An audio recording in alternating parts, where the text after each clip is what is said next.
Alright guys, it's been a long time since I made a video on my channel. But welcome back. It's a new One Piece chapter. Well, I mean, several new One Piece chapters. I actually don't have too much time to record this, and hopefully we'll see how many chapters I can record. But I'm like 4 chapters back because the last month has been a little bit complicated, but I believe this is going to be my 100th One Piece video. Actually, yeah, it says right there. We're on video 22 out of 99. So the video I'm recording right now is the 100th One Piece video. So there you go. Happy days. Congrats, everybody. We've come a long way. Now we're gonna be using this Damasked video as our reference, just like last time we recorded like this, because I do not have access to my PS4 or PS5 or whatever to be recording this through Rocket League itself or to get on the game to record this. We're gonna be doing it this way. We've done this before. I'm gonna be playing my own video back as soon as it plays. There we go. And then we'll get to reading the chapter. All right. So you know what? I'm not gonna bother explaining why I haven't been able to record. It's a bit complicated. I mean, as y'all know, towards the end of my bachelor's thesis, which by the way I got an A on. Yay, yay! Got a good grade on my bachelor's thesis. Happy about that. So yeah, now I'm actually, you know, yeah, I fully done with the university. But I do plan to continue another 2 years to pursue a master's degree. But that's not the point. The point was that coming at the end of that, obviously I couldn't record any One Piece videos. The One Piece chapters that came out around the time I was finishing up my bachelor's thesis, I just didn't record any One Piece videos, any One Piece reaction or anything like that. And then the month after, um, yeah, it was a lot of like business with, or a lot of like, yeah, things I was busy with in the after happenings or after stuff of um, my thesis, and then it was a lot of various things I had to do, but I also just didn't have the proper option to be recording like this until now. So yeah, but we'll get to it now.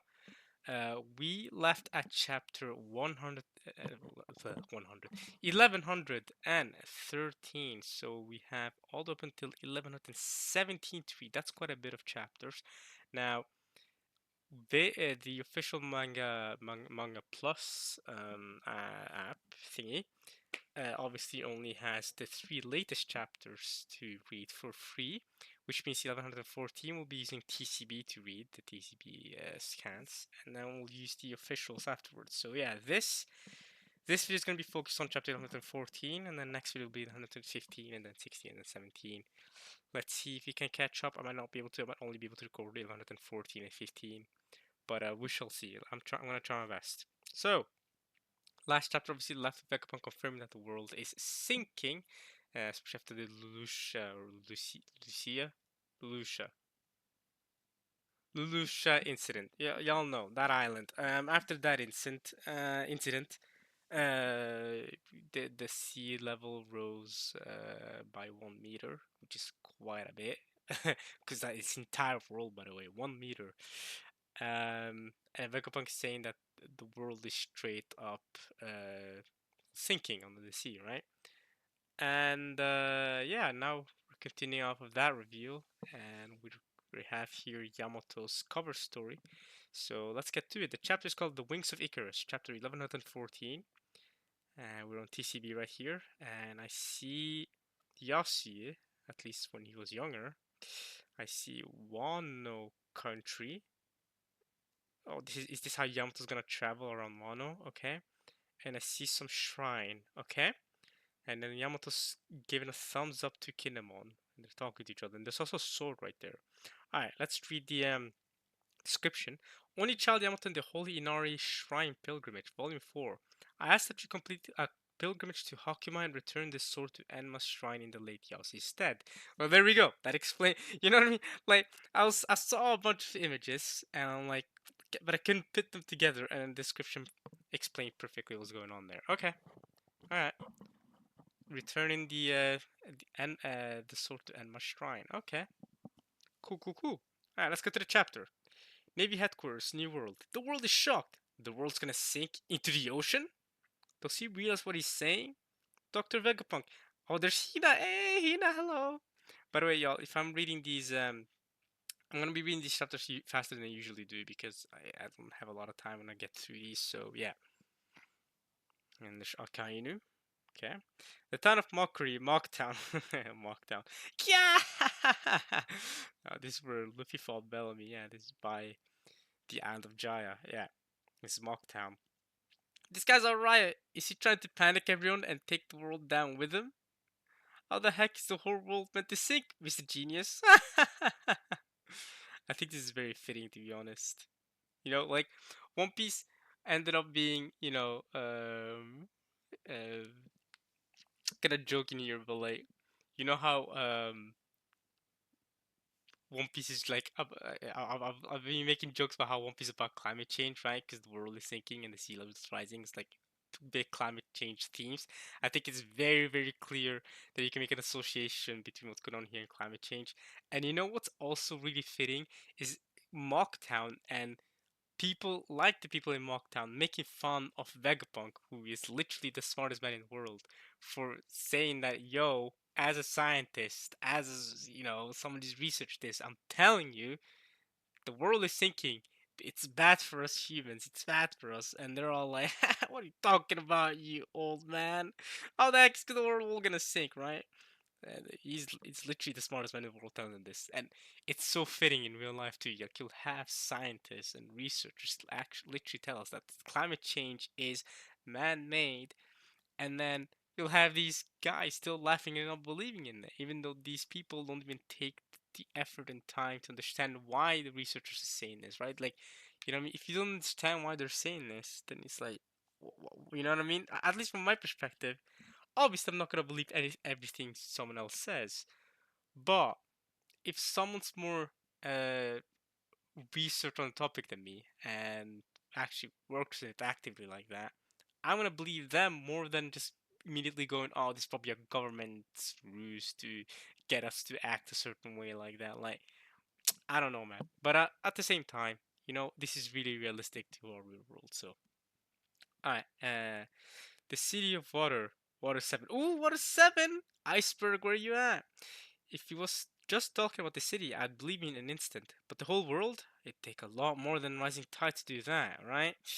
Yeah, obviously, people of Water 7 are used to the whole the Aqua Lagoon and stuff. They're used to the whole sea level rising business. So they'll believe Vegapunk. Oh, Polly! And let's go! The gang is here. The boys. The shipwrights of Water 7. The underwater prison Impel Down. Doflamingo. This just gets better and better. Isn't it your job to take care of the inmates, Magellan? What are you gonna do if the prison gets completely flooded?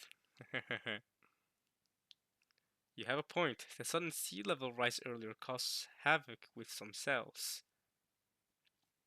And that was only 1 meter. How many meters would it take to cover the whole world? Good question. How many meters? Most urban areas would be screwed if water levels rose just another 5 meters. Maybe you should all evacuate. We could always go somewhere high up. Okay, Dofi. Ryu Kingdom, Fishman Island. Father, is that really going to happen? Wow. It sounds so outlandish, Jamon. Egghead, the end of the future. Okay, so back to Egghead. This is crazy talk, but the world's most acclaimed scientist is saying it. Yeah, it doesn't matter if it's true. It'll cause mass panic and chaos. Enough with the lies and madness, Vegapunk. Okay, here's the Gorosei. Alright. Quickly, eradicate the broadcast snail. No, snuff out every living thing you can sense. We can deal with the ramifications later. York, the traitor? Aye, what are you gonna do? Thanks, Stella. Did you really spill the beans on everything? Please humor me for a moment as I make a prediction. Assuming my sensor data is accurate, a few days from now, as I record this, an exceptionally vicious earthquake will rock the whole entire planet. That's accurate. That did happen. Huh?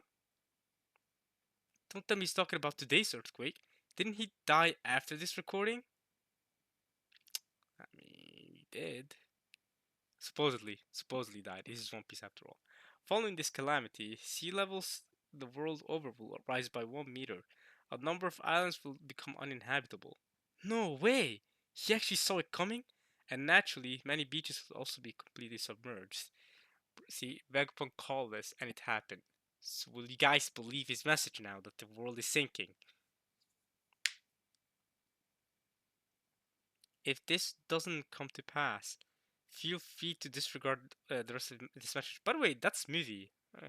It's been a while since we've seen her. What's she been up to, Smoothie? She's the one that said she's talking about today's earthquake. I know I didn't really comment on it, but I'll comment on it now. Like, Smoothie, come back, do something in this story. Like, I feel like, you know what I mean? What you been up to?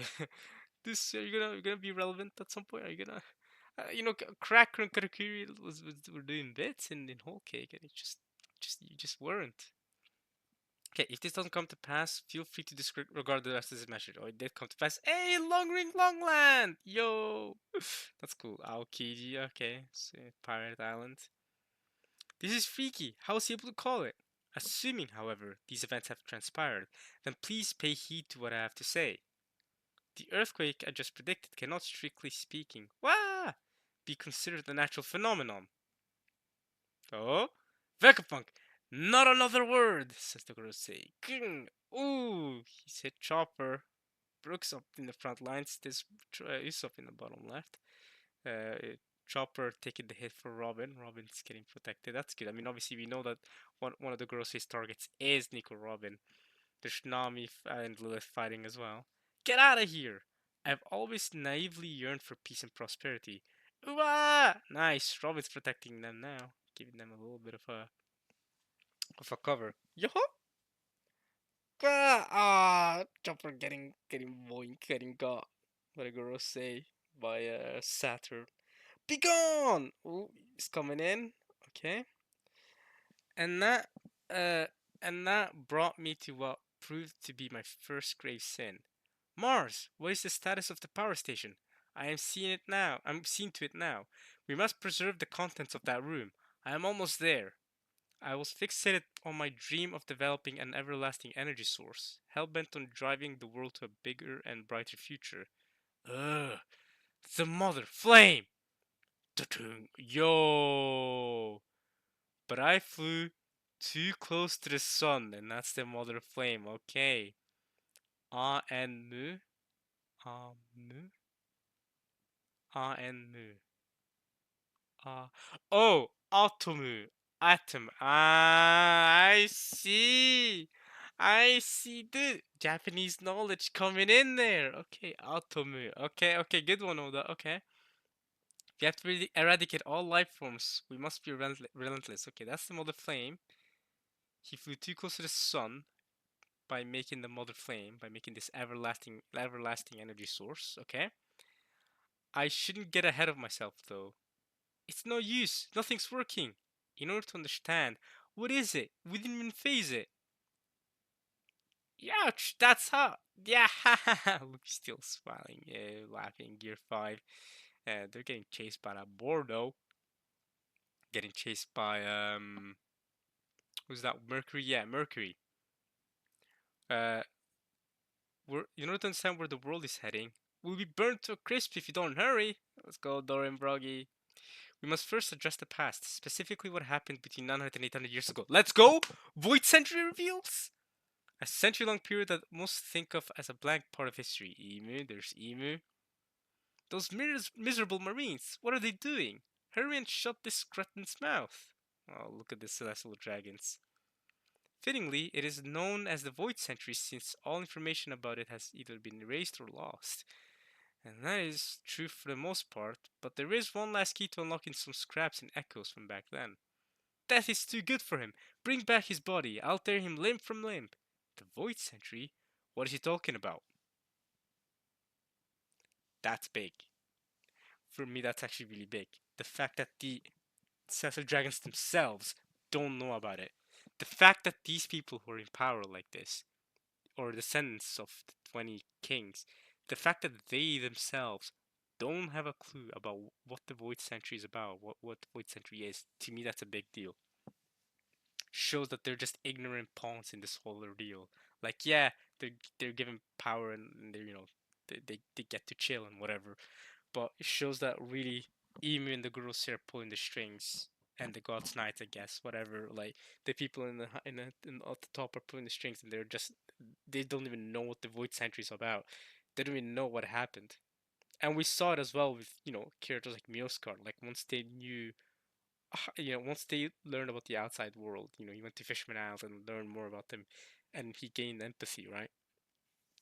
I feel like a lot of the Celestial Dragons are like that, but because they're raised to be pieces of crap from birth, they're going to end up being pieces of crap as adults, right? Like, I'd probably, me and you would probably end up the same way if you were raised the same way the Celestial Dragons were, unless we're someone like Mioskar, who got to experience people outside of the Celestial Dragons, and we got, another experience. Then we'd grow more to be more understanding. What is he talking about? Uh, the poneglyphs, those lonely stones dwelling in various quiet and calm lands all over the globe. The text inscribed on them, once decoded, is our one and only method. That's Saul. Daddy, she. Hey, Saul, how you doing? He's chilling. He's alive. Of glimpsing this unknown past. Okay, Orange Town and East Blue. Okay, we're in Orange Town, alright, with Boodle in them. Hey, did you know that way back when 20 kings teamed up to create the world? There's a little girl, I don't recognize her. Sekai. Oh, she's reading a book about the world. It literally says Sekai. World. I don't know who this little girl is. Is that his daughter or something? She does have a similar hairstyle to him. That could just straight up be his daughter or granddaughter. I don't really know. Does he even have children? There's Shushu. Is that a statue of Shushu in the back? What the heck? I wonder if this old timer knows about any of them. Who can say? What do you think, Shushu? Woof! Despite this, any attempts to decipher the poneglyphs. Okay. There's a Lily listening in as well. There's Marguerite. Is considered taboo by the world government, and so I felt compelled to commit my second grave sin. I betrayed the government and studied this forbidden era myself. I was fortunate enough to inherit several documents from a certain group of exceptional archaeologists, and that allowed me to decipher a number of poneglyphs. Robin, Brooke, Nami, Lilith, yeah. Zoro, son, Jinbei, son. I pursued this research as far as possible, and I have no regrets. History is a story, after all. Whoa, the ground's moving. Hmm? Look, the clouds are stretching. This must be what Edison was talking about. Ah, that's right. With the edge of the clouds further out, we'll be able to leap right into the ocean. Ah, let's go, Edison. Nice. Heh, heh. Y'all straw hats had better make it. Don't you dare get caught by the government. Okay. And in truth, I only know a small fragment of this 100-year-long tale. It wouldn't be right to leave you with baseless speculation, so I'll limit myself to the facts as I know them. Enough, Straw Hat. It's pointless. The star of the story was born 900 years ago in a bountiful and advanced kingdom. Is it Joy Boy? This next move is gonna work! Yeah! Nice! It's totally not gonna work though.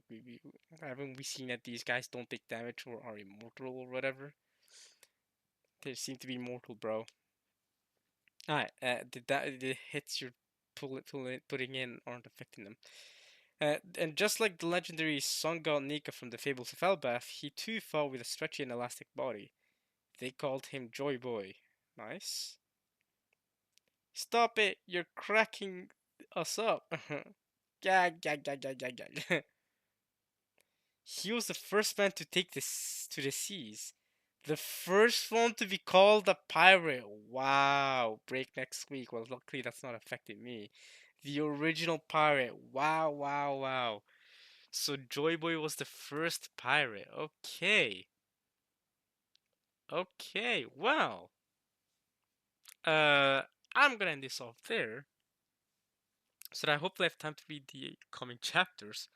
But okay, Joe's the first pirate, and Songa Nika from the Fables of Elbaf. So Joy Boy isn't obviously Songa Nika himself, but he's probably more similar to Luffy, who took in the attributes of Songa Nika. Kind of like how Luffy's doing the same thing. So, okay. Alright, and the main character is Joy Boy. Okay. Well, some revelations here. I bet we'll get more important information next chapter. For now, I hope you guys enjoyed watching this at least as much as I enjoyed reading it, and I'll see you guys in the next chapter reaction. Alright, y'all. Peace.